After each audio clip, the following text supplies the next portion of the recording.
កម្មករសំណងផ្ញើខ្លួនដីក្រុងភ្នំពេញតាមខសន្យាធ្វើការបានប្រាំងវិលវិញ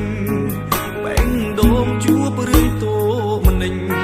ទ្រង់ពោពេញដោយក្តីឈឺផ្សាជុំរងាដណ្ដប់ផាហុំដែលតូចតន់មកឲ្យខ្ញុំគ្រប់វេលាពេលនឹងដល់មុំអានុសាវរីគ្រប់ទីភូមិឋានសុខុមការងារលំបាកស៊ូទ្រាំព្រមចង់បាននំជាគូ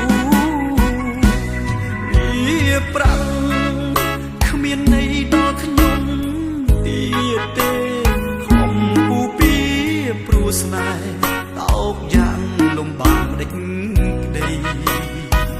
សង្ឃឹមបានប្រាថាបានវិលជួបចរណីបែជាខំក្តីស្រមៃព្រោះតែស្រីបំភ្លៃសន្យាអូពូចេញទៅណាវិញពូអូស្រីមុនអូឡាយមួយតែមកបាទពូពូជឿនយកនំប៉័ងទៅផ្សារទៅពូណាបាទគាត់ទៅគួយបាទពូចង់ប្រាប់រឿងមួយបាទអានេះពីគុំទៅដល់ទៅគួយហ៎បែងដងមួយនេះត្រូវឆេញខ្លាចជាភេផុងមិនគួរចិត្តអូនយំខ្នង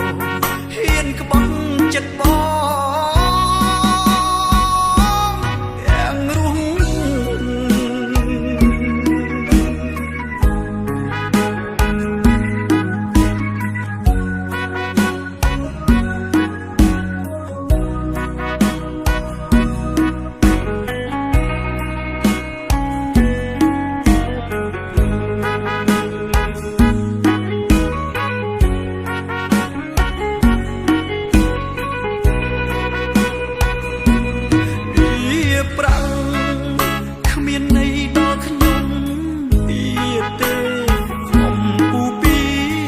ស្នេហ៍តោកយ៉ាងលំបាកដេចក្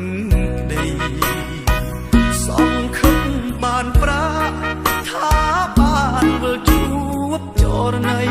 បែជាខំក្តីស្រមៃព្រោះតែស្រីបំ